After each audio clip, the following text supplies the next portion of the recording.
Bismillahirrahmanirrahim. Assalamualaikum warahmatullahi wabarakatuh. Dikisahkan di dalam kitab Mawa'idul Usfuriyah, di zaman Nabi Musa alaihissalam terdapat satu orang yang suka melakukan maksiat, yang suka banyak melakukan dosa, yang suka melakukan hal-hal fasik yang nyata. Namun di samping itu Allah Subhanahu wa ta'ala masukkan seorang hamba tersebut ke dalam surganya Allah, dan Allah angkat menjadi wali dari wali-walinya Allah Subhanahu wa ta'ala. Lalu bagaimanakah kisah selanjutnya? Dikisahkan suatu ketika ia sedang mabuk, sedang melakukan maksiat, sedang melakukan hal-hal dosa yang murka di hadapan Allah dan di hadapan manusia. Dan seorang hamba tersebut melakukan hal yang fasik, bahkan hal fasik tersebut berdampak nyata di hadapan manusia. Ketika ia ingin pulang, Allah Subhanahu wa ta'ala ambil nyawanya. Sampailah ia terjatuh, tergeletak, tewas seketika. Ketika itu para warga berkumpul seluruhnya, seraya tidak ada satupun warga yang mau mengurusi jenazah seorang tersebut. Dikarenakan warga tersebut mengetahui bahwasanya jasad seorang tersebut adalah orang yang ahli maksiat, adalah orang yang suka meminum khamar, adalah orang yang senantiasa fasik terhadap Allah Subhanahu wa ta'ala. Namun begitu besar anugerah Allah Subhanahu wa ta'ala, ketika itu warga tidak ada satupun yang menginginkan mengurus jenazahnya. Tidak ada yang memandikan, tidak ada yang menyolatkan, bahkan tidak ada yang menguburkan. Sampailah jenazah tersebut hingga dibuang oleh warga tersebut di dalam pembuangan sampah. Suatu ketika Allah Subhanahu wa ta'ala turunkan wahyu kepada Nabi Musa. Wahai Nabi Musa alaihissalam, di suatu kampung tersebut terdapat suatu hamba. Ia adalah kekasihku. Ia bahkan adalah wali dari salah satu wali-waliku di dunia. Oleh karena itu Musa, kata Allah, carilah jenazah tersebut, pandikan, solatkan, dan kuburkan. Ketika itu Nabi Musa, sang nabi yang taat kepada Allah, langsung menghampiri suatu kampung tersebut dan mencari mayat tersebut.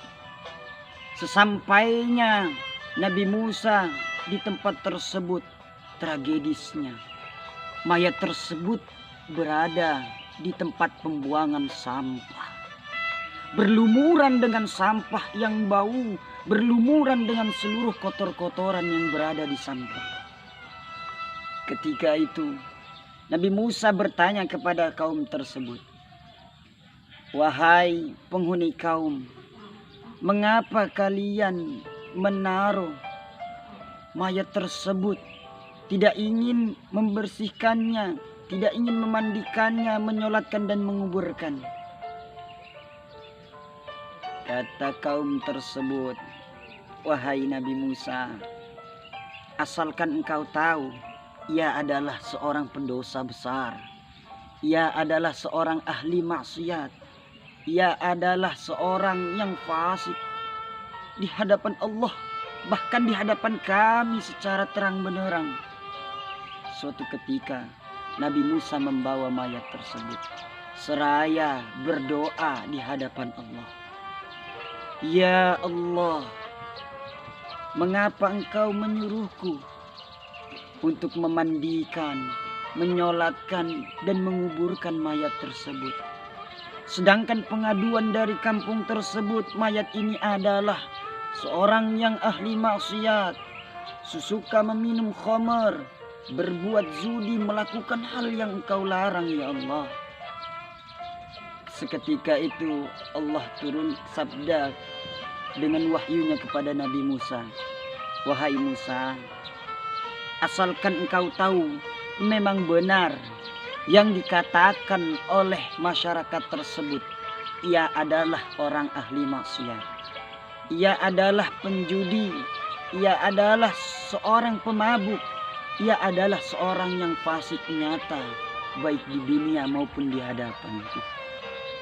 Tapi ingat Nabi Musa, sebelum ia meninggal, ia pernah meminta kepadaku, wahai Allah, aku tahu engkau adalah zat yang maha pengampun, kasih sayangmu begitu luas, ampunanmu begitu banyak.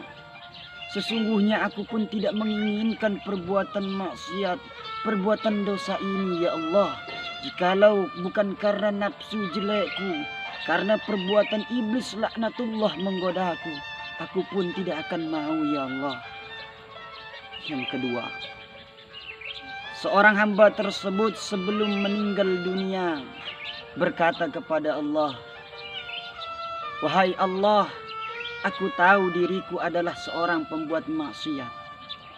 Tetapi ya Allah, jikalau aku suruh memilih ketika ada dua orang, satu orang yang baik, yang kedua orang yang jahat, meminta pertolongan, niscaya aku dahulukan orang yang baik ya Allah. Dan seorang pemabuk tersebut yang ketiga, ya Allah, aku benar memang seorang pemabuk, aku hina di hadapanmu ya Allah, bahkan di hadapan manusia. Tapi ya Allah, di samping itu aku memiliki kawan yang soleh, para ulama, para aulia, para kekasihmu ya Allah, yang senantiasa menasihatiku, yang senantiasa memberi pengarahan kepadaku. Maka kata Allah, wahai Nabi Musa, karena itulah aku ampunkan dosanya dan aku angkat dia menjadi waliku di antara wali-wali yang lain, dan kumasukkan ia ke dalam surga. Dan yang ketiga, cinta dia kepada Rasulullah Sallallahu Alaihi Wasallam selalu mengedepankan walaupun ia berbuat maksiat. Di dalam cerita ini dapat kita ambil kesimpulannya, seorang manusia yang mungkin di hadapan kita tidak kesat mata melakukan dosa, melakukan maksiat, melakukan hal yang dilarang oleh Allah, tapi kita tidak tahu bagaimana Allah cara mengampunkannya, bagaimana Allah cara memuliakannya, sehingga akhirnya bisa mendapat husnul khatimah dan mendapat ridha Allah Subhanahu wa taala. Mudah-mudahan kita semua selaku umatnya Nabi Muhammad sallallahu alaihi wasallam, kelak di akhir hayat kita, seseorang yang baik bisa menjadi baik sampai akhir hidupnya, dan seseorang yang belum baik Allah gerakkan dan Allah jadikan semuanya menjadi baik, sehingga tidak ada perbedaan di mata Allah. Tidak ada perbedaan baik dan buruk, karena semuanya adalah min ummati Muhammad sallallahu alaihi wasallam. Mudah-mudahan bermanfaat. Khairul kalam, wallahul muwaffiq ila aqwamit thoriq. Assalamualaikum warahmatullahi wabarakatuh.